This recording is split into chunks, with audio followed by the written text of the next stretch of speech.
Бұл бүгінгі өтіп жатқан тегерек стол өте маанилүү, жөнді.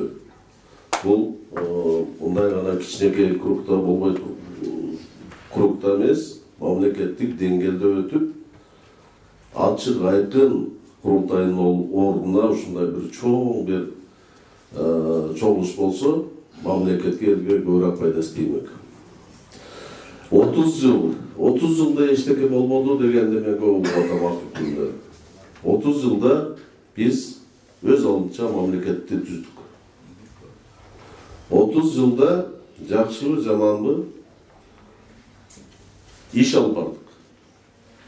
30 жылда 3 жолу бийлик алмашты. 30 жылда буга чейин топтогон байлыктын бардыгын талкалап, жок кылып жеп бүттүк.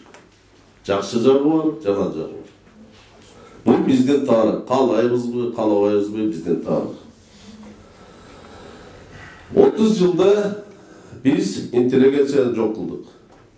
Интеллигенция бүгүнкү күндө интеллигенттердин бардыгы ахлократияга теңелбейин деп үйүндө китеп окуп, ой пикирди айтса уга турган адам жок. Biz интеллигенцияны жоготтук. Интеллигенция айылдан башталчу.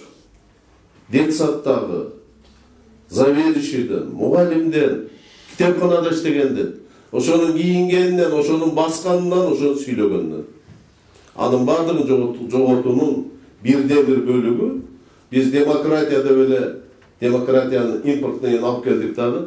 Бардыгын айыл өкмөттөн баштап, даже мектептин директоруна чейин шайланууга жеткенбиз.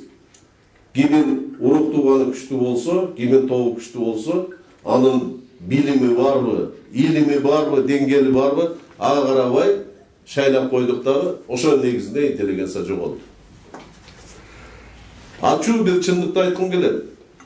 Бүгүнкү күндө мамлекетте иштеген 200 канча миң адам бар. 500 миңден ашык пенсионер бар. Ошол 200 миңдин ичинде мугалимдер, врачтар жана башка госслужащийлер, миллионго жакын төрөлгөндөн баштап 10 класска чейинки жарандарыбыз бар. Где-то бир 200 миңге жакын бизнесменибиз бар эле. Бүгүнкү күндө алардын саны кескин кыскарды десем болот. 50 миң, 60 миң алса керек. 1 миллион 300 миңден ашык мен бала чакам багып, келечекте жашагым келет, келечекте бир умтулгум келет, жакшы жашоого, илим, билим берем деген адамдар 1 миллион 300 миң адам бүгүнкү күндө чет жакта жүрөт. Бул ачуу чындык. А бүгүн саясаттын С тамгасын билбегендер, мыйзамдын Б тамгасын билбегендер ахлократияны угуп биз көчөдө жүрөбүз. Бүгүн ахлократия ошол идеологияны алып барып атат, ошол бардыгын ошол башкарып атат. Мен кече сүйүндүм, могул мыйзамды жанкы интернеттеги ар бири кандай деп аталат билбейм, аты жөнүн жазбай сайын болбойт. Эң туура мыйзам.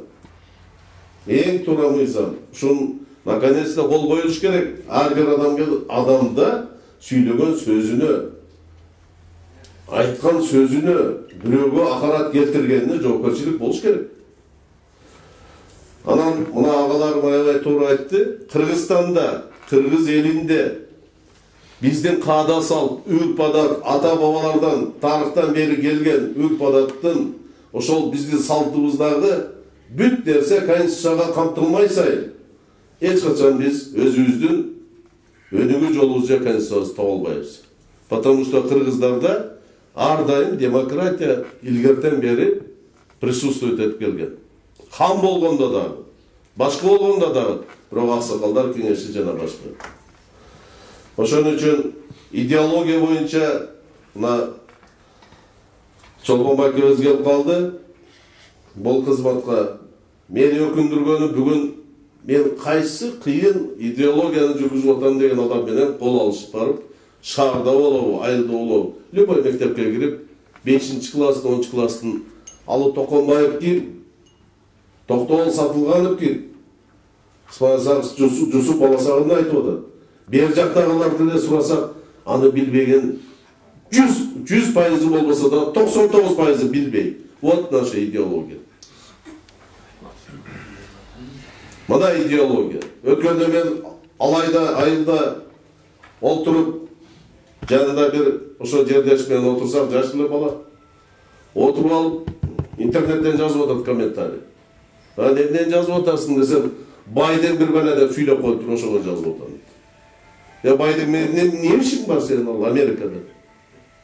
Кыргыз жөнүндө сүйлөп, жок ошол жерде бир нерсе. Биз ушуга жеттик. Урматтуу агаларым, урматтуу интеллигенция, мол салтты адамды бузганын баардыгы мол интернет. Буга чектөө, туура жол киргизмесе, биз мындан ардагы кышай беребиз. Ошон үчүн аябай керектүү бүгүнкү күндөгү тегерек стол. Анан кийин Кыргызстанда жаңкы коопсуздугу, мындан ары бейпилдик болуш үчүн эмне керек деп турат? Бир эле сөз. Адилеттүүлүк. Ошол соттук иште дагы, башка иштерде дагы бардык жерде адилеттүүлүк башкаруу болсо, Кыргыздар бир гана нерсени ар дайым признавать этип келген, бул адилеттүү башкаруу системасы. Адилеттүүлүк болбогон жерде айыл өкмөтүндө болобу, кайсы деңгээлде болбол, ар дайым ал жерде каршы чыгып жүрүшкөн. Ошон үчүн мен бардыгыңыздарга келе жаткан 30 жылдык Кыргызстандын мамлекетин түптөлүшү менен куттуктайм. 30 жылда мамлекет түздүк, 30 жылда эчтеке болбоду деген бул туура эмес. Мына агаларыбыз бардык ушулардын канчасынын өмүр жолу, ден соолугу кандай гана кыйынчылыктарды өттү. Ошон үчүн байларыңыздар менен куттуктайм. Рахмат.